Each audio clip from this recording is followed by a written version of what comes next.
Olá, queridos, sejam bem-vindos a mais um vídeo, dando continuidade ao nosso estudo do livro do Gênesis. No vídeo de hoje nós iremos estudar o capítulo 26, que fala sobre Isaac e Abimeleque, uma determinada situação em que Isaac acaba mentindo sobre a sua esposa, e nós iremos compreender melhor o porquê. Então, capítulo 26, versículo 1, diz assim: Ocorreu novamente uma fome no país, depois daquela primeira, no tempo de Abraão. Isaque foi até Gerara, junto a Abimeleque, rei dos filisteus.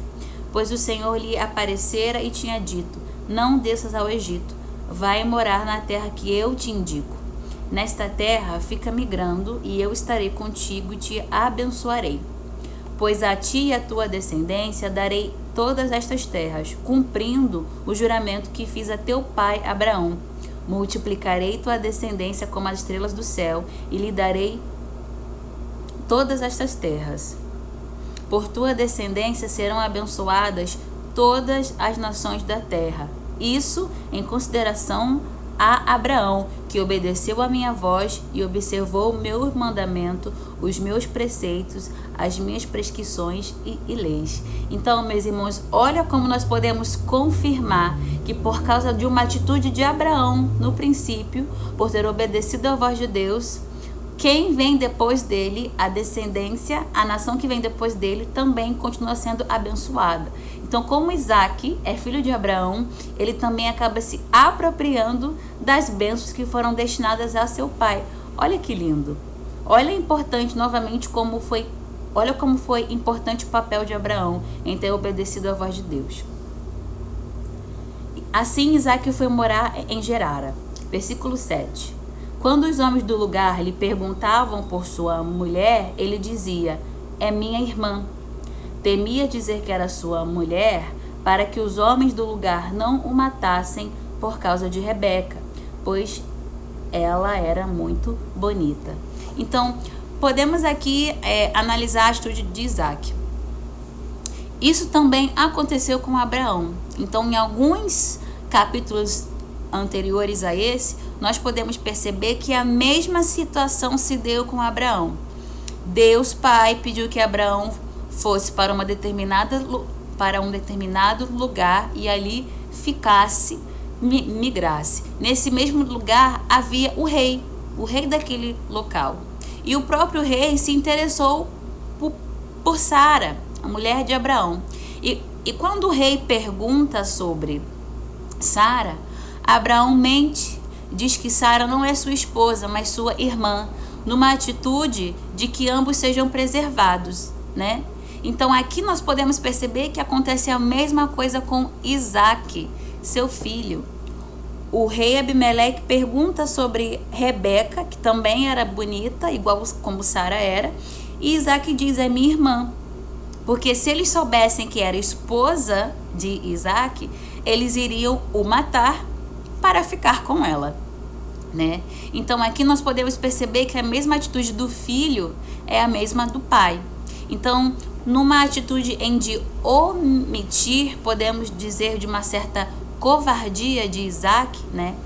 E também de Abraão, eles preferem se abster, se omitir, para que algo ruim não aconteça. Eu fiquei pensando também, lendo essa parte, e me deparei que uma coisa muito interessante. Os nossos estudos, né, de acordo com a igreja, vão dizer que Abraão tinha um determinado temperamento.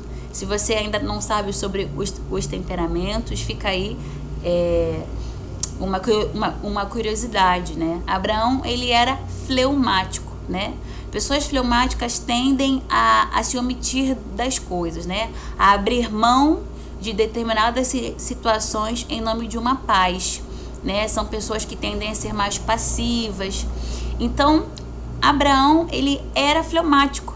Então, para que não houvesse uma situação muito gritante, ele prefere omitir, né? Ele prefere se esquivar do que realmente enfrentar como homem a situação.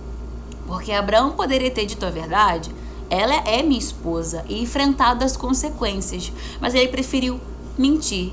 E nós podemos perceber em alguns relatos anteriores, que Isaac também teve o mesmo comportamento do pai. E em diversas vezes, Isaac toma as mesmas atitudes do pai, né? Quando aquele servo, obedecendo à voz de Abraão, busca uma esposa para Isaac, e aí aquele servo encontra a esposa num poço, nós podemos perceber que Abraão também encontrou Sara num poço. Moisés encontrou sua esposa também em um poço. No Novo Testamento, Jesus Cristo teve um encontro com a samaritana aonde? Num poço também, ou seja, o poço era o lugar do encontro. Então perceba que na história da Bíblia, algumas coisas, algumas situações vão se repetindo com personagens diferentes. E a mesma situação aconteceu e se repetiu com Isaac. Então, como algumas coisas com Isaac foram as mesmas de Abraão, nós podemos deduzir também, por que não, né, Isaac ter extraído o mesmo temperamento do pai. Essa pessoa mais tranquila, mais passiva diante da vida. Então, ele também mente sobre Rebeca. Ela não é minha esposa, é minha irmã. Então, que nós possamos aprender com esses dois personagens diferentes, mas que a mesma situação acontece. Mediante a vida, nós precisamos dizer as coisas. Nós não podemos nos omitir, porque a omissão também não agrada a Deus, né? Então, que nós possamos entender, né? Ter atitudes concretas diante da vida, que nós não possamos nos acovardar mediante as circunstâncias. Aprendemos com Abraão hoje e aprendemos com Isaac hoje. Amém? Nos vemos. Fica ligado nos próximos estudos. Tchau, tchau, irmãos.